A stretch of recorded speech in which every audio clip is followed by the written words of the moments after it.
Good morning students. Next असी देखो last असी डिफाइन किया electron gain enthalpy. What is electron gain enthalpy, on what factors this electron gain enthalpy depends, and the variation of the electron gain enthalpy on moving along a period. Along a period variation show कर देती है ऐसी electron gain enthalpy the. electron gain enthalpy becomes more and more negative on moving along a period. ਹੁਣ ਅੱਜ ਅਸੀਂ show करना भी variation on moving down the group। ਜਦੋਂ ਅਸੀਂ down the group move करते पे हैं तो इलैक्ट्रॉन गेन एंथैल्पी किस तरह वेरी करती पई है, इट इनक्रीजेज और इट डिक्रीजेज, असी वो रिप्रजेंट करना। तो देखिए भी कोई ग्रुप लैके असी जिस तरह मैं हैलोजेंस रिप्रजेंट कर लगा, हैलोजेंस ग्रुप 17, इन्हां दी इलैक्ट्रॉन गेन एंथैल्पीज शो करिए fluorine, chlorine, bromine and iodine. भी डाउन दी ग्रुप जो तुसी आ रहे हो तो इलैक्ट्रॉन गेन एंथैल्पी किस तरह वेरी करती पई। हुण देखो डाउन दी ग्रुप जिहड़ा एक मेजर फैक्टर लगता भी डाउन द ग्रुप असी मेन फैक्टर देखिए तो किहड़ा हैगा, that is the atomic radius which increases on moving down the group. Down the group मेन वेरिएशन दे विच असी शो करना भी डाउन द ग्रुप साडे कोल फैक्टर की आ रहा है भी atomic radius increases down the group. और जे एटॉमिक रेडियस इनक्रीज कर रहा है तो distance of the added electron from the nucleus की करेगी, इनक्रीज करेगी। और जे डिस्टेंस इनक्रीज करेगी तो डेफिनेटली वो force of attraction with the nucleus की कर जाएगी, डिक्रीज कर जाएगी। और जो फोर्स ऑफ अट्रैक्शन डिक्रीज कर रही है तो definitely lesser energy will be released, definitely lesser energy will be released. तो साढ़े को रिजल्ट की आ गया फिर भी electron gain enthalpy becomes less negative on moving down the group. साढ़ा रिजल्ट ये है कि एटॉमिक रेडियस असी क्या इनक्रीज कर रहे हैं। एटॉमिक रेडियस इंक्रीज करने दे नाल की होया mainly the force of attraction of added electron with the nucleus of gaseous atom की कर जाएगी, डिक्रीज कर जाएगी, इट डिक्रीजेस। और जो फोर्स ऑफ अट्रैक्शन डिक्रीज कर रही है तो एनर्जी रिलीज भी की होएगी, डिक्रीज करेगी। क्योंकि असी पढ़िया सी भी जिन्नी अट्रैक्शन ज्यादा होगी उन्नी ज्यादा एनर्जी रिलीज होएगी, जिन्नी अट्रैक्शन घट होगी उन्नी घट एनर्जी रिलीज होगी। तो असी की शो कर देंगे भी as a result of it the electron gain enthalpy becomes less negative, means less energy release हो रही है। भी फोर्स ऑफ अट्रैक्शन डिक्रीज हो रही है, इस करके असी की कहता है एनर्जी रिलीज्ड आल्सो डिक्रीजेस, वो भी की कर रही है, डिक्रीज कर रही है।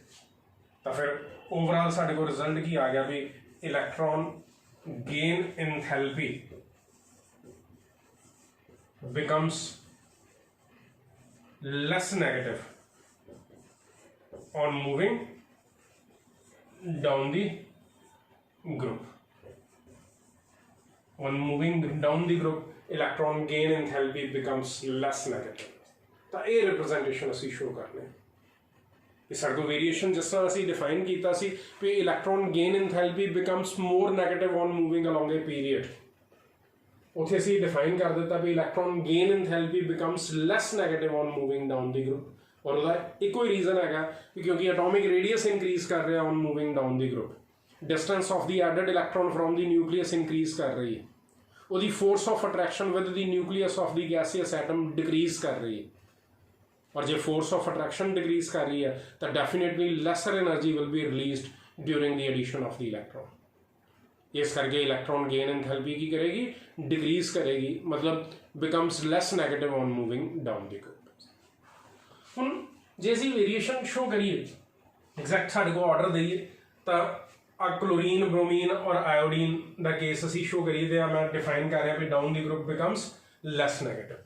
ਹੁਣ ਇੱਥੇ एक एक्सैप्शन है बड़ी इंपॉर्टेंट भी ये भी फस्ट 2 मैंबर्स थे फ्लोरीन क्लोरीन का केस या फिर उधरों ऑक्सीजन फैमिली जी है वह केस।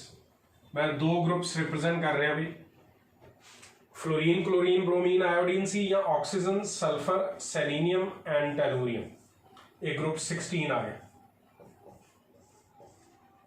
दोनों के विच डाउन दी ग्रुप असी क्या भी electron gain enthalpy becomes less negative, down the group electron gain enthalpy becomes less negative.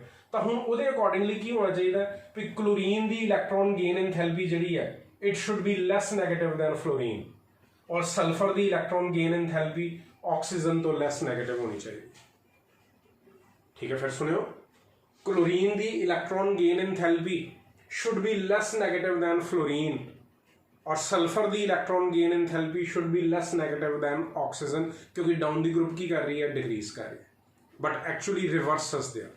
बड़ी इंपॉर्टेंट क्वेश्चन है कि why electron gain enthalpy of fluorine is more negative then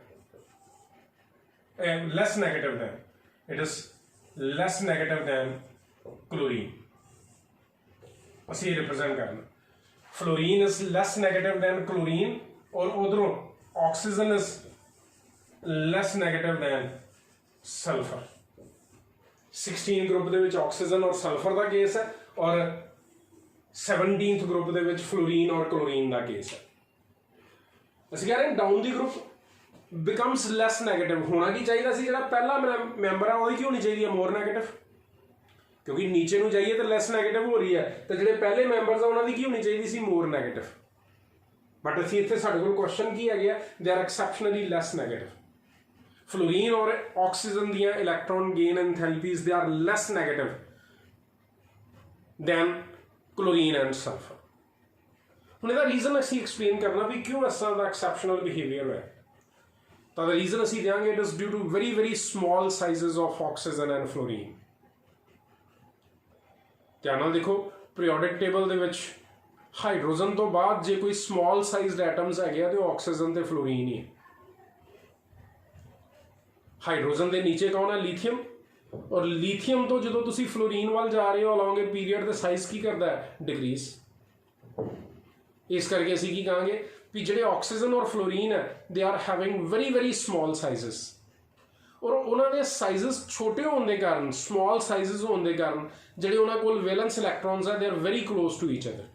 जो fluorine को 7 valence electrons है और ऑक्सीजन के को 6 valence electrons है, they are very very close to each other. वो इन्ने क्योंकि छोटी स्पेस के प्रेजेंट है, स्मॉलर स्पेस के प्रेजेंट है, साइज छोटा होने के कारण, और वो इन्ने क्लोज आ जाते हैं भी उन्होंने इंटर इलैक्ट्रॉनिक रिपल्शनस डिवेलप हो जाती।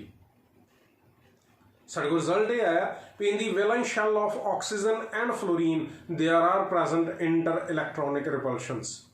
तो फिर जे अपने घर दे विच रिपल्शनस हैगियां तो attraction for the new electron होएगी? घट जाएगी नहीं, क्योंकि जे अपने घर च लड़ाई पई दी है तो कोई नवे मैंबर नूं आन दोगे?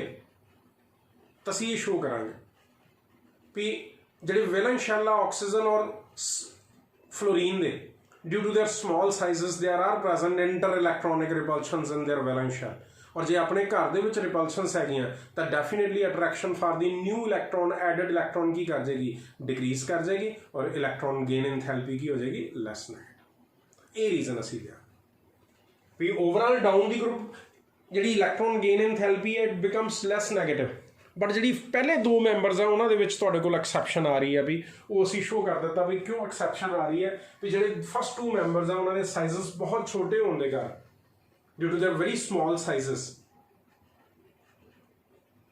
उन्होंने वैलेंस शेल दे विच इंटर इलैक्ट्रॉनिक रिपल्शनस प्रेजेंट है, और जो अपने वैलेंस शेल च रिपल्शन है तो definitely attraction for the added electron की कर जाएगी? डिक्रीज कर जाएगी, और एनर्जी रिलीज भी की कर जाएगी? डिक्रीज कर जाएगी। ये रीजन असी रिप्रेजेंट करा।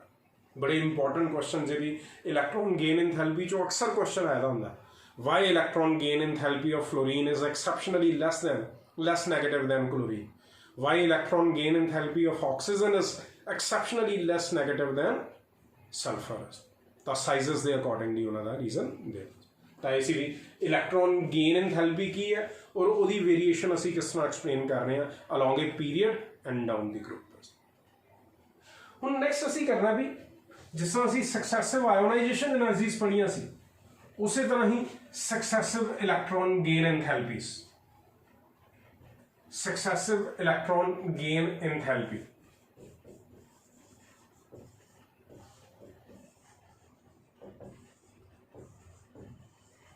देखो सक्सेसिव इलैक्ट्रॉन गेन एंथैल्पी का मतलब की है, तो again the energy change which is involved during the addition of more than one electron to the valence shell of a gaseous atom. भी जो तुसी एक तो ज्यादा इलैक्ट्रॉन ऐड करवाना अक्रॉस ए गैसियस एटम, तो उस सैकेंड या थर्ड इलैक्ट्रॉन की एडिशन के लिए जी एनर्जी चेंज हो रही है उन्होंने असीं की कहांगे सक्सेसिव इलैक्ट्रॉन गेन एंथैल्पी। जिस तरह मैं ऑक्सीजन का केस शो कर रहा, ऑक्सीजन कॉन्फिगरेशन की है 1s2 2s2 2p4, valence shell च कितने इलैक्ट्रॉन है 6। इन्हें एक इलैक्ट्रॉन गेन किया and it becomes oxygen 1 negative, ठीक है। कॉन्फिगरेशन की बन गई 2s2 2p5। स्टिल एक होर इलैक्ट्रॉन गेन कर सकता, it will gain one more electron and becomes oxygen 2 negative, that is 2s2 2p6 हो गया। भी कितने वर्गी कॉन्फिगरेशन होगी, नियॉन वर्गी, स्टेबल हो। आ जी फस्ट इलैक्ट्रॉन की एडिशन हुई सी, ਇਹਦੇ ਲਈ ਜਿਹੜੀ એનર્ਜੀ ਚੇਂਜ ਹੁੰਦੀ ਹੈ ਇਹਨੂੰ ਅਸੀਂ ਕੀ ਕਹਿੰਦੇ ਆ, again it is electron gain 1। ਜਿਸ ਤਰ੍ਹਾਂ ਉੱਥੇ ਫਸਟ ਇਲੈਕਟ੍ਰੋਨ ਲਾਸ ਐਂਥੈਲਪੀ ਗਿਆ ਸੀ, फस्ट आयोनाइजेशन एंथैल्पी, इतने की कह देना इलैक्ट्रॉन गेन एंथैल्पी फस्ट आ गई, फस्ट इलैक्ट्रॉन गेन एंथैल्पी। और सैकेंड इलैक्ट्रॉन की एडिशन के लिए जी एनर्जी चेंज हो रही है इनू मैं की कहूँगा, it is electron gain, but कि है second electron gain enthalpy. Terms आ गई first electron gain enthalpy and second electron gain enthalpy. First electron gain enthalpy means the energy change which is involved during the addition of the first electron to a gaseous atom। ਜਦੋਂ कि second electron gain enthalpy का मतलब की है कि जो तुसी दूसरा इलैक्ट्रॉन ऐड करवाना तो उहदे लई जिहड़ी एनर्जी चेंज हो रही है उन्होंने असीं की कह रहे हैं सैकेंड इलैक्ट्रॉन गेन एंथैल्पी। और ये जिहड़ियां second and third electron gain enthalpies है इन्होंने असीं की कहने हैं सक्सेसिव इलैक्ट्रॉन गेन एंथैल्पीज। हुण बड़ा इंपॉर्टेंट क्वेश्चन है भी इस चैप्टर का, स्टेटमेंट आती है भी जिहड़ी first electron gain enthalpy elements की नोबल गैसेस नूं छड्ड के बाकी सारे एलीमेंट्स की first electron gain enthalpy negative हुंदी, एनर्जी रिलीज हुंदी, जो कि second electron gain enthalpy is positive. बड़ा इंपॉर्टेंट क्वेश्चन है भी first electron gain enthalpy, electron gain enthalpy first जी है of most of the elements is negative, जो कि second electron gain enthalpy of the elements is taken as positive. मतलब की होया भी फस्ट इलैक्ट्रॉन की एडिशन के दौरान एनर्जी हमेशा की होंगी है रिलीज, जो कि सैकेंड इलैक्ट्रॉन की एडिशन के दौरान एनर्जी हमेशा ही की होगी रिक्वायर्ड। तो असीं रीजन एक्सप्लेन करना। देखो फस्ट इलैक्ट्रॉन गेन एंथैल्पी तो असीं ऑलरेडी डिफाइन कर चुके हैं भी जो फस्ट इलैक्ट्रॉन ऐड हो रहा अक्रॉस ए गैसियस एटम तो उस इलैक्ट्रॉन की अट्रैक्शन डिवेलप हो रही है किहदे नाल with the nucleus of the gaseous atom, और उस अट्रैक्शन के कारण एनर्जी की होगी release which makes electron gain enthalpy negative. इस करके फस्ट इलैक्ट्रॉन गेन एंथैल्पी की होगी नैगेटिव, जो पुराना रीजन से। जो कि second electron gain enthalpy positive किस तरह होगी तो ध्यान नाल देखो, जो असीं सैकेंड इलैक्ट्रॉन ऐड करवाना तो that is added to across a negatively charge matter. जो फस्ट इलैक्ट्रॉन ऐड हो रहा है एक न्यूट्रल एटम के अक्रॉस ऐड हो रहा है, जो सैकेंड इलैक्ट्रॉन ऐड हो रहा है it is going to be added across a negatively charge ion. Electron भी नैगेटिव और जिहदे अक्रॉस एडिशन होनी है वो आयन भी की है नैगेटिव, नैगेटिव नैगेटिव की हो जाएगी रिपल्शन, और इस रिपल्शन नूं ओवरकम करने के लिए energy will always be required. और जो एनर्जी रिक्वायर्ड होगी तो इलैक्ट्रॉन गेन एंथैल्पी की होगी पॉजिटिव। ये रीजन असीं रिप्रेजेंट करें why the second electron gain enthalpy becomes positive। तो उसका रीजन असीं रिप्रेजेंट कर दिता भी addition of the second electron takes place across a negatively charged ion which gives repulsion to the added electron, and to overcome this repulsion energy is required which makes the second electron gain enthalpy positive। जो कि जो first electron add हो रहा है एक neutral atom के across add हो रहा है और वो एक अट्रैक्शन डिवेलप हो रही है with the nucleus of the gaseous atom, जिहदे कारण एनर्जी की हो रही है रिलीज हो रही है। तो इस तरह असीं एक्सप्लेन करांगे भी जिहड़ी फस्ट इलैक्ट्रॉन गेन एंथैल्पी है it is taken as negative and second electron gain enthalpy जिहड़ी है it will be taken as positive ਹੈ।